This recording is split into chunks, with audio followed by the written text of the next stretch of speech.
Hi, everyone. Welcome. Welcome to my studio. Welcome to today's live stream. Let's see, we have a couple different camera angles going on today, and we'll go over all of that. But first of all, for those of you who've been tuning into my videos for the past 8 or 9 months, thank you so much. I've been posting videos to YouTube for years, and I've always wanted to get serious about it. And this year in 2023, I chose to get serious about it. And, I'm pretty I'm still a little ways away, but I'm getting closer and closer to those first 1,000 subs that everybody wants so bad and the hardest to get, and I can definitely agree with that. It's tough, but it's fun. Everybody who's asking questions and being more involved, thank you so much for being a part of the channel. If you have any questions today, please leave them in the chat and I'll be happy to answer them. But this is a live Q&A to talk about Rode products, the RODECaster Pro 2 specifically, along with the Streamer X. So this is the setup I have today. So right here, RODECaster Pro 2, I'm streaming through the Streamer X. So if you are seeing the stream on your end, this is what the Streamer X stream looks like when you're live. And you'll also notice I am using the ATEM Mini Pro ISO. I did do a video on this, but that basically allows me to expand on the Streamer X so that I can use multiple camera angles when doing live streams like this. So today is a live Q&A all about the RODECaster Pro 2 and the Streamer X. But really, let's start by talking about Rode specifically. So what makes me so excited about Rode, and by the way, this video is not sponsored. I don't even have 1,000 subs yet. So not sponsored. I bought all this equipment all on my own. I own a video production company. I use this equipment all the time, almost daily, to do live streams, conference calls, live streaming events of all different sizes. It's basically using all of the same equipment. And what's great about Rode and why I enjoy the product so much is because um, it's as close to Apple as I've ever seen an ecosystem. Meaning, if you have something like the Streamer X right here or the RODECaster Pro 2, it works great with all of their microphones, all of their products. Their wireless microphones sync so that you can just pair them directly with the device. And what that means is if you have a wireless microphone, you have a transmitter and you have a receiver. The receiver is what receives the signal. If you are syncing up with these devices, you don't even need the receiver. You just use the microphone and it'll sync up directly with both the Streamer X and the RODECaster Pro 2. So that's what's really great.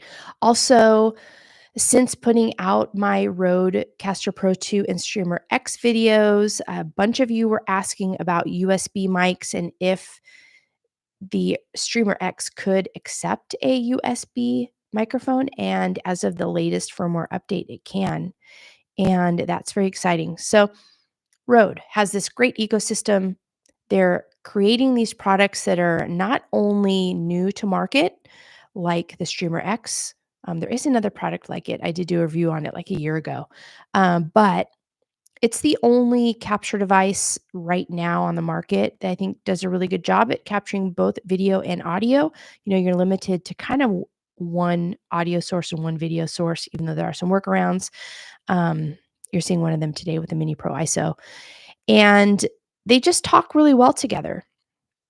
So that's what I like it. The other thing about Rode is they're putting out firmware updates all the time. So because these products are new to market, sometimes I think some of you are getting units and they're not working as well right out of the box as you would expect. And I agree with you. What's happened probably since you made that purchase is that Rode has put out multiple firmware updates to make these products a little more stable or user friendly. And this is something that's been going on with them for a while. It happened when I first purchased the RODECaster Pro 2. Even though there had been a RODECaster Pro 1, they put out the unit and then they did firmware updates. Same with the Streamer X. And I think over time, the Streamer X is getting a little more stable. It is still a little quirky. The biggest quirk is that it doesn't have an on-off switch, which I do think is kind of weird. But you can see right here, once you plug the cable in, that's what powers the device. So I have this plugged into my laptop, and that's what's powering the device. So that's what's so exciting for me, at least about Rode, is that all of the products they're putting out work very well with one another, a lot very similar to Apple. However, Rode has made some exceptions. So if you look at the RODECaster Pro 2, it comes with presets, like microphone presets. Some of them are Rode microphones, but others are um, presets for microphones like the Shure SM7B. And of course, you can go in there and you can customize all of your microphone settings. So that's great. It's something that I enjoy about using these products. Uh, Rode just put out a new microphone, I think yesterday. They announced a new microphone, the NT1, a new version of that mic. Quality products. What I like about these products also is their reliability. When I go on site and I'm using their wireless microphones or I'm using the RODECaster Pro 2, these are working out very well for me. Very few kinks. If you're in video production or if you're doing live streams often, you know that things come up all the time. And the more reliable that equipment, the better. So that's what's really exciting. Today, we're going to cover the Streamer X first. And let me just show you how I have this hooked up here.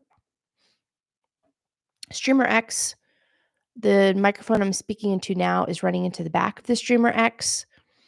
And I am capturing video from the ATEM Mini Pro ISO, which has two video inputs. So I'm capturing video from the ATEM Mini Pro ISO, and then I'm sending everything through this USB-C connection, and that's coming over here to my laptop. So that's what you're seeing now is the audio and the video that's being captured through the Streamer X. I use this device every single day.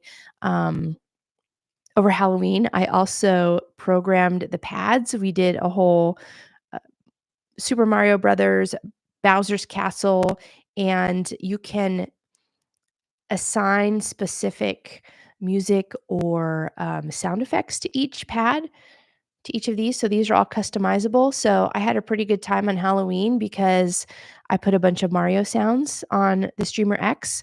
We projected a video behind us. So I was running all the audio and the video through the Streamer X for the ultimate Halloween experience. So even if you're doing fun stuff like that, these devices are so flexible that you can set them up in all different types of configurations. Now, when it comes to the RODECaster Pro 2, this is an audio only device, and I'm not using it today at all, but I did mention a minute ago how it comes with presets, and you can see right here it's already set to the Shure SM7B. So there are a bunch of presets in here for you. So depending on the microphone that you're using, you can do that.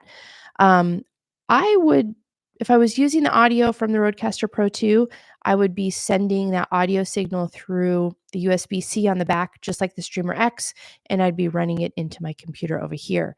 But today we're doing both audio and video, so I'm only using the Streamer X. When it comes to the RODECaster Pro 2, if you're doing audio only, I can't say enough great things about this device.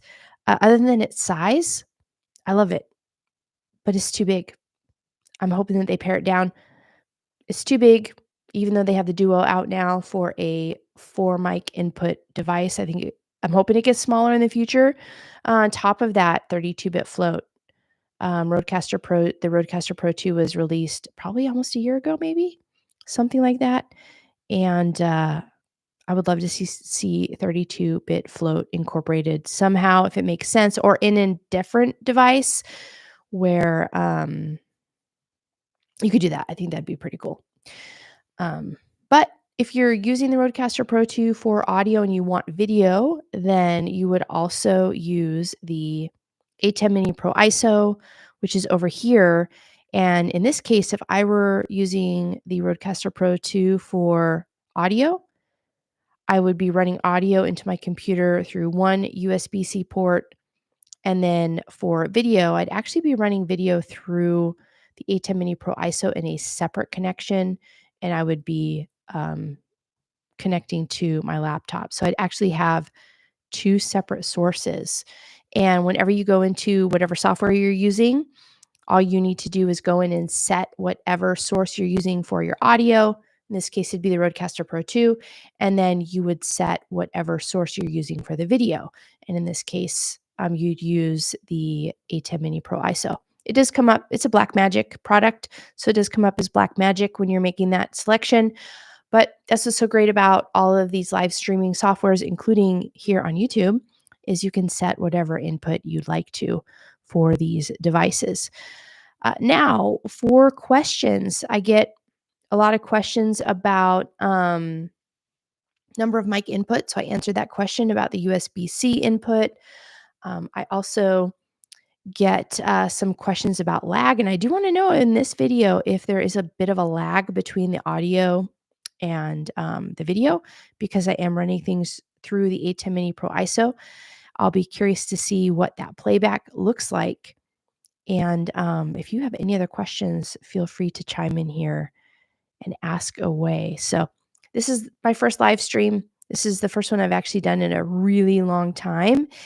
And I'm hoping to do more of these so that this will give you all an opportunity to ask any questions that you might have about these devices if you're looking to purchase them, or if you've already purchased them and you're not sure about their use cases and how to use them, then that's what I'm here for. That's what I'd like to be here for.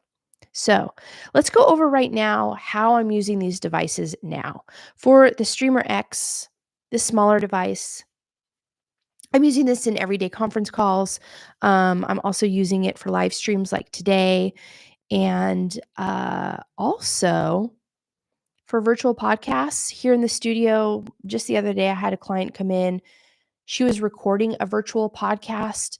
So I use the Streamer X for that. If there's ever a one audio and one video input opportunity for any type of a live stream or even a podcast recording, then I'll use that. In that case, we recorded using Riverside. StreamYard also works if you're recording podcasts virtually, but that's what I typically use the Streamer X for. Any situation where I want to capture one audio, one video input and stream. So this device has been fantastic for that. I did share a workaround in one of my videos about adding multiple audio inputs to the Streamer X. So if you see right here, there's one XLR input here in the back. And if you pair it with a wireless microphone, right now you can only pair one wireless microphone directly to the Streamer X. However, there is an adapter you can buy that's an XLR to 3.5 millimeter adapter. And all I do is I take my wireless microphone setup that is one receiver and two transmitters. So there's two microphones. I'll just plug that transmitter using that adapter right into the back of the Streamer X. And then I pair the two microphones to that receiver. Now I'm capturing that audio input directly here, right through this XLR input on the Streamer X. So there is a way to expand this to more than one audio input. So that's really helpful. The downside is you are getting both audio inputs through one single input. So you are getting a stereo mix. But as I mentioned in that video, you can use the recordings on the on the transmitters and grab those files from there. So that is fantastic and very helpful. So that's how I typically use the Streamer X. Oh yes, and then of course you can expand the video input using an ATEM Mini Pro. Any of those devices will work. For the RODECaster Pro 2, anytime I have multiple audio inputs, then I'm going to turn to the RODECaster Pro 2. Any podcast recordings here in the studio. I also take this out and about. If I'm doing a podcast recording with a client on site, I will take this device. And most of the podcasts I'm recording now have a video component also. In fact, if you are providing podcast services, it's a great idea to start looking into incorporating video. Video podcasts are a great way for busy business owners or clients or people to create a ton of content.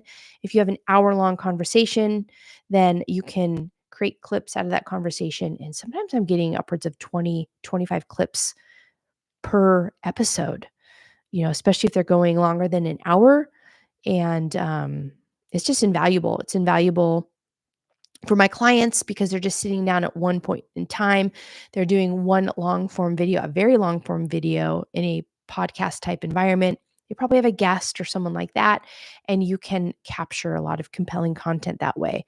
So if you are in video production, look at podcasts if you're not doing so already.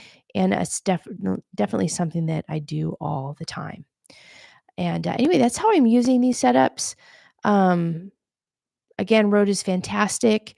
And I think what I'm going to do is go ahead and wrap up this live stream today. And thanks for all of you who have tuned in today.